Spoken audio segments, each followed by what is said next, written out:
Okay, it's always windy in this part of my play area, which is the Highlands of Scotland, as you know. Got a massive great tower here, and as you can see by the flag, it's always a breeze at the top of this hill. And we've got a little bit of defensive stuff as well here, so nobody's going to come and disturb us while we test out a very cheap GPS quad. So very interested to see how this one, I get on with this one. It's a company I've not worked for, SJRC, and comes with a proprietary battery. Unfortunately, I do prefer it if we can have just normal ones that we can change around with, but this one doesn't, so, and it's quite normal as well these days. It's a 2-cell, 2500 milliamp hour, and it's got the what level your battery's at there. So you can actually have a quick check without even powering up the quad. It also gives you feedback onto your phone as well. It's got Wi-Fi on the phone, like I say, they say it's a double GPS system, and it actually seems quite nice. It's Syma X8, obviously, even down to the motors are as well, but that's a very good design, so I've got no issues with that at all. I've had loads of Syma X8s over the whole range of them, so quite interesting having a go with it. This charges, another unfortunate thing I think about this is it charges with a micro USB cable there that goes into a USB cable, and then that takes about mine took about just over 4 hours. It does say 5 hours if it's fully depleted, so that seems a heck of a long time. And that when it's pushed into there, it's really tight in there. The click is really nice, so it's definitely not going to come out. Got a nice looking little lens on this camera. There's no gimbal with it, but you can adjust the angle of the camera with the buttons on the side here, and on the roller on the side here, the dial. And we run through that, and nice to see the aerial outside. So I've got big hopes for this. It tells you to turn on the quad first of all, and we've got quite bright LEDs, and they're flashing, as you can see, and you've got some nice repeater LEDs at the top as well, so it's just basically one LED there that goes both sides, so rather nice sort of thing. And we've got a different set of lights flashing depending on what you're doing, so I think it's actually this could work really well. Then I'm going to turn on the transmitter, and the transmitter has a built-in battery as well, and you charge that with the same micro USB as well. It's got a little carry handle there as well. It all seems pretty good actually. Quite sort of impressed with it. And then to bind up and down, and then we're bound. You saw the LEDs now change. We've got blue flashing at the back and white flashing at the front. I'm going to turn on the Wi-Fi, and I've actually had to play around with this indoors, and it's already picked it up. If it hasn't, just go into your Wi-Fi settings, and then just connect up to it. There we go, SJRC. And then I'm going to launch into the app itself. The app is awesome. They've spent a lot of time on this app. You've got a quick start guide, which you're going to run through everything I'm just going to do in a second actually, which is rather nice. You get a full manual with it obviously, and then you go onto your controls, you go learn to fly, and that takes you to a YouTube video, and then here you can see any videos and photos that you've already stored, so really nice. And you pick what model you like by scanning back and forwards, or you can use the drop down menu. So this is a really nice little app. I've been impressed with this, just playing around with this indoors. I'm going to flick the controls on. There we go, and there it is. We're picked up straight away. That's a nice clear screen. I'm liking this already. This is going to end in tears for one of us, I'm sure. You've got all sorts of different features on the app as well, and also your distances and everything else. I'm going to calibrate it first of all. So to calibrate the gyro, make sure it's somewhere level, and don't move it while you're doing it. You get flashing LEDs. And then actually it calibrates you could hear it calibrating the actual camera as well. The gimbal went up and down. And to alter the gimbal, you simply press this one here, and it's going to do it. Oh, it's really slow, which is nice, because some of them are really jerky. That's actually pretty impressive. You can see that on both the things there. Yeah, that's nice. Ha! We like that. To calibrate the compass itself, we push the sticks up and in. There we go, and then it comes up automatically here to tell you what to do. So it tells you to pick up the drone, keep it level, and do a complete 360 with it. So I've got red LEDs at the back. Well, they actually look quite pink and sort of peachy ones at the front, I would say. All the way round. Is that going to swap? I've done a complete one. Oh, yeah, sorry, that was me. It did change colour, it's gone solid on the back. So we now point it down and we just do another one. And you never feel foolish doing this anywhere. It's a little Scottish Highland dance, which is rather good. Set the drone back on a level surface. And that's us all calibrated. Lovely. And I don't expect the camera will pick it up, but you've got little LEDs along here showing with like home camera and everything else, speeds. You alter your speeds up here, so what rates you want to be in. There we go. There we go. And you can see the dial's now gone off. Just a really nice little system. You've got a follow me system on it as well, which be a bit dodgy around here, but we'll see how we get on. And then you've got headless mode, and then here you've got to take pictures and to take video. And also you've got more controls here. Press this. We're going to start in beginner. I played around with this indoors, so we'll put it back on beginner.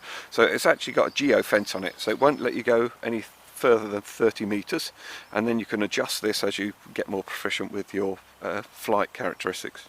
And I'm just obviously doing this just to show you how it all works, sort of thing. So I'll fly it out straight away and we'll just see how we get on. Got a return to home button because it's GPS, it should come back here, but it will come straight through that building if it's around the other side, and also it would hit trees and things, so just be very careful on that when you're using it.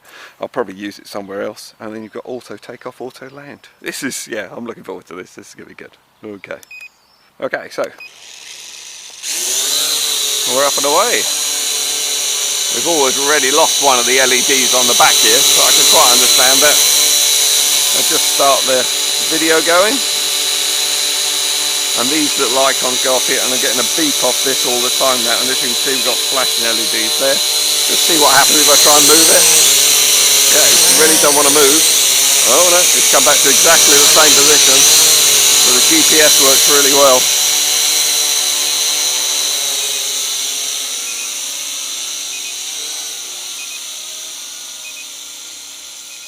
That's nice. Screen looks a little bit dark, I would say, but it might be my screen. Now can I stop that, because I've actually got my screen on a brightness setting. So let's just come back to here. I'll just alter my brightness settings. Oh no, it's up on bright, sorry. It's just a dull area, obviously. I haven't. Let's see what happens when we try and come back into it. There we go. Came straight back up, no trouble at all. Yeah, that is pretty good actually. Okay, so I'm going to take it away, just see how far we go and whether or not we hit a geofence. Yeah, we have hit a geofence, look at that. I wasn't very happy with that. It actually will fly past it, but it comes back to that area as well, so that's pretty impressive. Yeah, look at that. I was still giving it stick input there, and all it's done is brought it back to just under 30 meters, which is what it said it does. So let's go in and change that. So I'm going to take off the geofence, quit the beginner mode, yes, and then let's just move it up to, I don't know, a couple of hundred, something like that. And flight altitude, return to home altitude 25 meters, so we'll leave that as that. That is very good, I like it already. So it should be able to just go straight off, and now it should go fine. Yeah, that's no problem at all. Yeah, now we're 40-50 meters away. That's fine. And there's the tower. Well, the Wi-Fi's still working okay.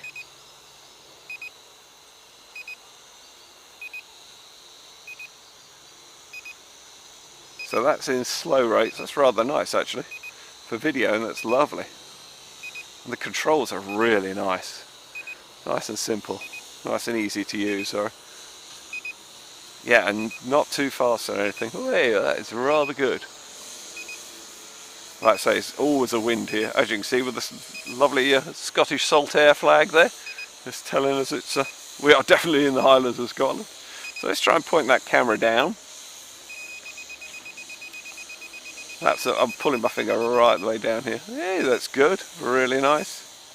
Nice and smooth as well. On a smoother day, you'd stand a lot better chance with it. Rather nice. Yeah, it's good. So let's put the rates up. So I'm going to bring it down now, I think. We'll just have a quick see. So I've got maximum descent there.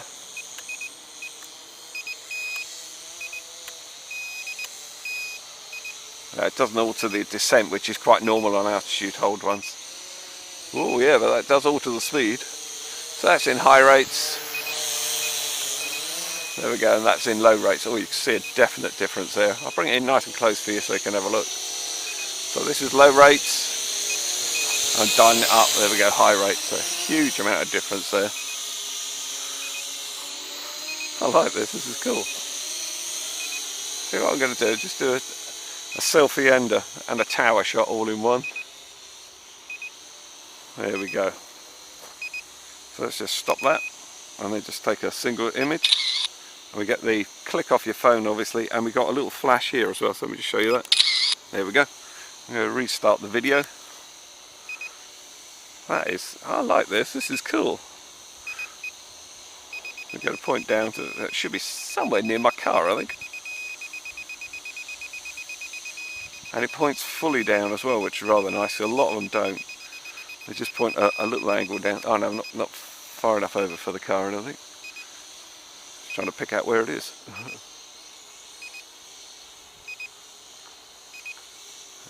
There we go. Oh, there's the car.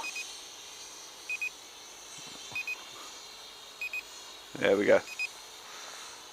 Yeah, very nice indeed, sir.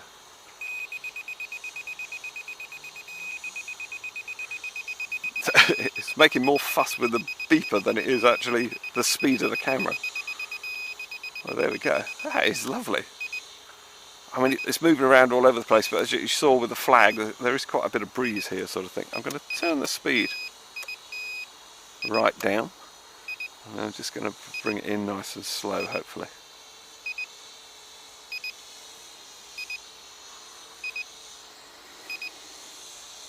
And then we do a quick range test, I think. But that is really nice, actually.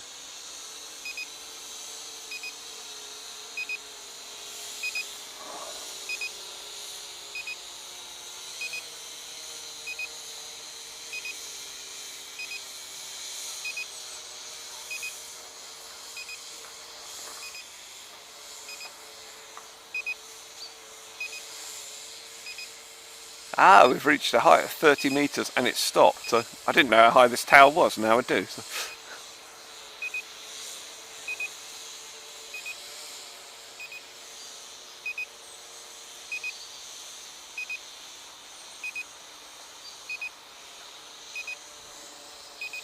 That's great. Okay, I'm going to try the return to home, though I'm slightly nervous where I've got a massive great tower there, but we can always cancel it by pressing this again. There we go. Whoa, that comes back at speed. There we go. Oh no, we would have been alright. I just will stay out there. Should we try again? Whoa, that is rapid. Most returns to home are really slow.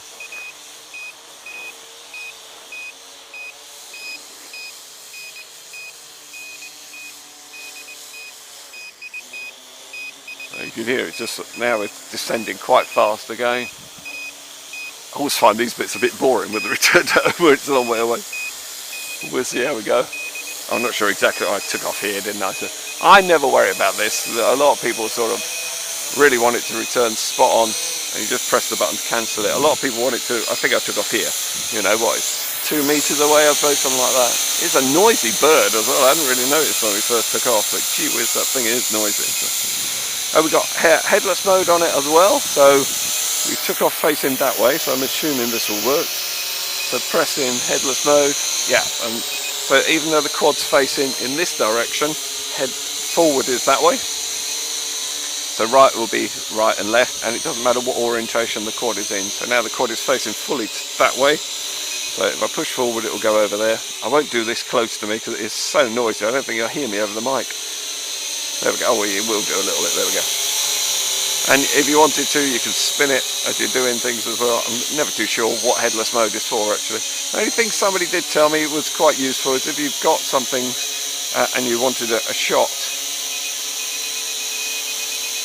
and you want to pan of a shot. So if I'm like this, but I want the quad at an angle, I can actually pan through a shot like this sort of thing. So not something I've ever really found it useful, but apparently if that's what you want, it is another way of filming, I suppose. But it wouldn't be my idea of fun. Okay, so I'm going to turn headless off. And we got flashing LEDs when that was going. I think it should do. I'll just quickly check that for you again. I do like the speed of this. This is in slow and it's really nice actually. See, I think you can do the same motion like I just did there with the controls. I don't think you need headless for anything, to be honest. That's just me. We've got flashing LEDs, so whether or not that's from, let me put on headless again. Oh no, we just got flashing LEDs. I wonder if the battery's low. Oh yeah, we're right down to 1, so it would have returned to home. And the only thing I haven't managed to do is follow me mode, so I doubt expect it'll even do that, to be honest. Oh yeah, it's getting a little bit hissy fit there. Oh yeah, and we've got the information here, sorry, so battery condition of the actual transmitter and the warning on the battery condition of the actual quad itself. So and we've got a drone warning here. Read what you see. My old man is on my shoulder saying that right this second. Read what you see, son. And you've got a couple of ways of landing. You can press the land button, obviously, then it comes down. You can still control where it's going to go. There we go. Now it's coming in. Oh no, it's fighting the wind. You can still control where it's going to land, and you just press the land button or give it a bit of throttle, and that will cancel it out of that.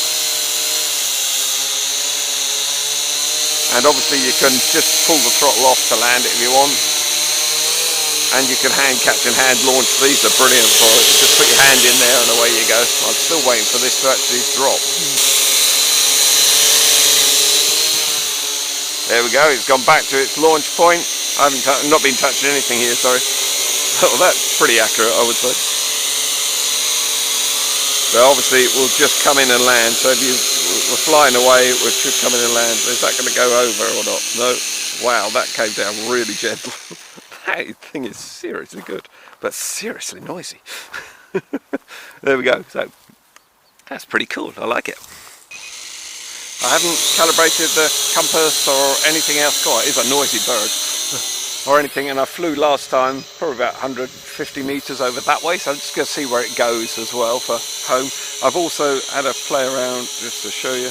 In here I've put the distance, 400 meters away that we can go to, so hopefully that we can do a bit of a range test anyway. I'm going to turn it round and see if we can do the follow me bit. So follow me is just this button here. There we go, follow me, ready. So wander up the hill for it. Ooh, it just suddenly got a bit of a pissy fit on there. There we go. And then that's working fine. It looks like I've had a row with it now. No, I'm going. That's it.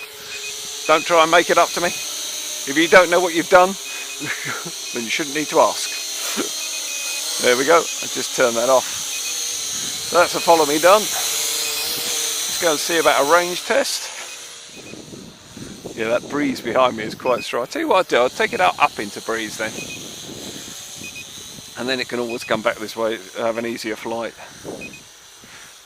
Oh, we've got a massive great ridge in the middle now. Just see how we go there. So we're way above us there. And that's still holding on the Wi-Fi. Oh, it's another 100 and... Oh, better, it's a long way away. Well, that's pretty good. Yeah, and still holding as well. Still going. 200, just coming up 200 meters. I think I'm going to wuss it at 200, guys. That looks a heck of a long way to me. Wow, I didn't even realise that building was there, to be honest. Okay, we're going to press the return to home. Wow, I can actually see it reacting over there. It is rapid, the return to home on this. So much better than a lot of drones. I know, it's just batting itself back towards me. Ah, the Wi-Fi has frozen up, so finally got it to lock up. Oh, it was back on then. Gee whiz, that Wi-Fi is really impressive. Way over 150 meters, well that was 200, wasn't it? You saw it yourselves. That's pretty impressive. Again, 100 meters away and the Wi-Fi is working well. I haven't got a repeater system on this or anything. Turning it round might stop it. No, it's still pretty good. Oh, let's stop that speed down and do a slow yaw. There we go. I mean, without a gimbal on, it's still not doing bad, to be perfectly honest.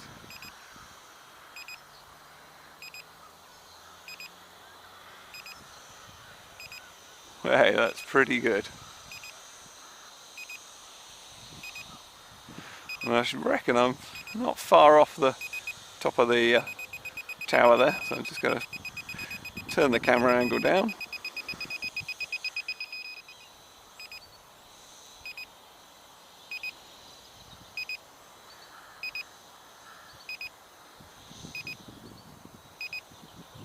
There we go. Must be a good test for the GPS, won't it? There we go. And like I say, it's quite a breeze up there, as you can see from the flag. tell you what, it's not a bad little drone for the money. I don't think it's far wrong.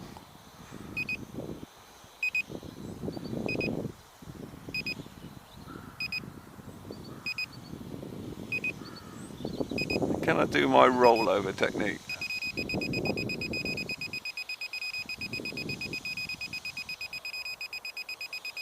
Yeah, sort of. Yeah, it's not a Typhoon H, but I'll tell you what, that's not bad. Okay, so back at home, just going to try a full FPV so I can just fly it around the garden and actually just use the screen. So be interesting to see. Again, I haven't calibrated the compass or anything, and I'm about 15 miles away from where I set it up. So, but I've got no reason to think that the compass has gone out of calibration, so I think it'll be all fine. Yep, so literally facing away from it now, so I'm literally, well, as you can tell from the screen, I'm just whoa, I just clipped the trees, I could hear it there.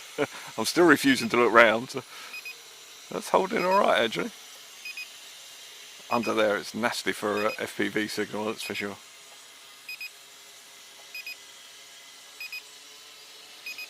Yeah, so you can fly FPV with it.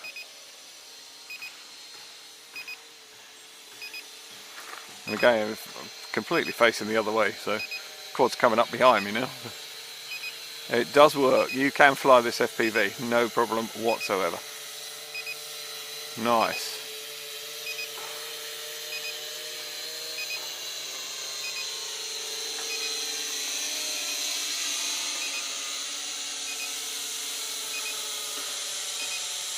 Yeah, that signal holds really well.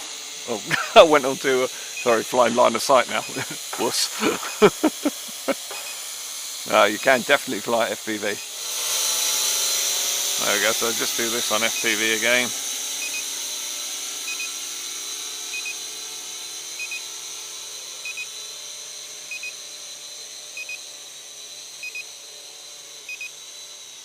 Nice. Yeah, it's lovely. No problem at all.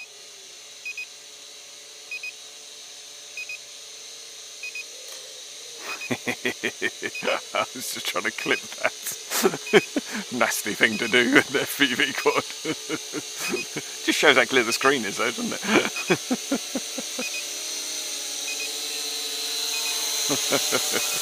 Nice. That is very good indeed. I like it. Well, we had quite a few flights there, didn't we? Mind you, there was a lot to cover. I do hope you've enjoyed it. I've certainly enjoyed having this. I'm trying to think of, usually do my summaries with negatives first. Really, this thing coming at 75 quid. There's a link in description for you to go and have a look at it, and use the discount code as well. That gets it down to about 75 quid at time of review. I really can't find any sort of fault with it for 75 quid, to be perfectly honest. I'm going to run through a few little gripes, but honestly, I'd be very happy if I was coming into RCs and this was something that I really quite fancied. To be honest, at 75 quid 3 years ago when I first got into this, I'd have bitten someone's hand off to get this level at that price anyway. But things are moving forward, they're changing all the time, so and there's quite a few out there at this sort of price. I haven't reviewed any of them, but this one certainly would be up in the rankings. I'm sure it would. Right, the little gripes I've got is the quality of the camera was a little bit low, I thought, but the thing is, everything else on it worked so well, you were sort of expecting a really good sort of 1080p camera out of it, and it is 75 quid at the end of the day, and I'm going to keep banging on about that, I think. The gimbal tilt and everything, well, it's not a gimbal, sorry, the actual tilt of the camera was really quite smooth and nice and slow. Most of them go really fast and jut around, and they're not particularly good. And a lot of Wi-Fi cameras record only back to your phone. This one takes a micro SD card in there. It doesn't come with that, by the way, so you need one of those, and I was putting 32 gig in there, no problem at all. I'm sure it would probably handle 64 gig and everything. The recording of the actual video, again, when they put sort of budget cameras on, there's always a downside with it, and this records at 25 frames a second. Now, nothing wrong with that, that's quite good. Some of them record at 15, believe it or not, on some of the drones I review, and some of them are 20, and those are a little bit sort of have a bit of a judder when there's any fast movement in there, because the frame rate isn't quite right. But this and the bit rate is only running out at 4,800 kilobits per second. That's really low. That's why the quality is all a bit broken up. But again, it gets you up in the air. You've got a rotating camera. I'm being really honest here, as I always am on the channel. I'm just finding if you've got any faults with it, or I find any faults that I think, I just share them with you. So that would be my thing. But you've seen the raw footage. It's up to you whether or not you like it or not. The actual quad itself, nice and robust. Really good solid design. Syma X8, isn't it? A total drone, a clone, sorry, and a drone. Copy of it, and I've had no issues with it at all, even with a little bit of pruning that I did there at the end of the video.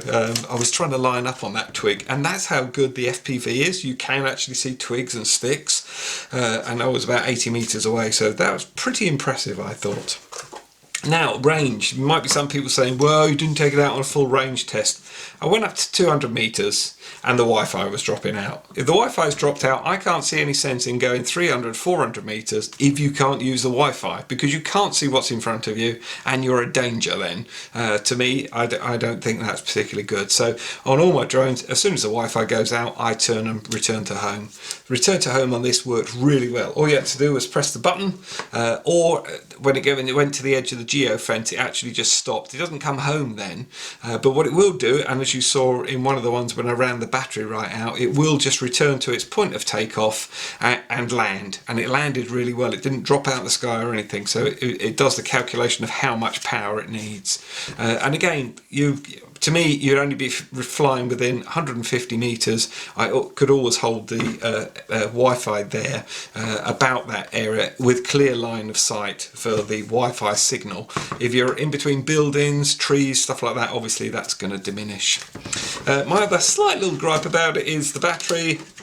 It's a great battery, and it gave me between 11 and 12 minutes flights, and like I said, I did loads of flights with this, so I've had a real good fun with it. It does charge up with a USB, so you can plug it into your car, plug it in your laptop, mains adapter, whatever. I use a little power bank when I'm out and about, and it will charge with a power bank. With all of those systems, it takes between 4 and 5 hours to actually charge up. That's a little one of my gripes sort of thing. But if you want 1 flight, 2 flights a day, you could get away with it with that. And at the moment, I can't find any spares for these. If I do, I'll put a link down in the description for you. You've got the same charging system on the bottom of the transmitter itself, and this is quite nice, so you don't need AA's, AAA's or anything. Simply plug that in, you get a little tiny, I'll try and hopefully the camera will pick that up, a little tiny red LED there. When it's finished charging, that goes green. So, and again, nice little system there of charging up. Everything's kept inside, a nice little carry handle and everything. It worked really well. It's comfortable to use, felt really good. These are very spring loaded, and obviously it's a toy grade transmitter, we all know that, but it actually worked really well. And when you press buttons, you heard beeps and clicks. You got the LEDs up along the bottom here telling you what you'd done. The rates were definitely different as well, and I like the way they work. Nothing works, by the way, until it's bound to the actual quad, which is good, so it's not giving an illusion that it's actually working either.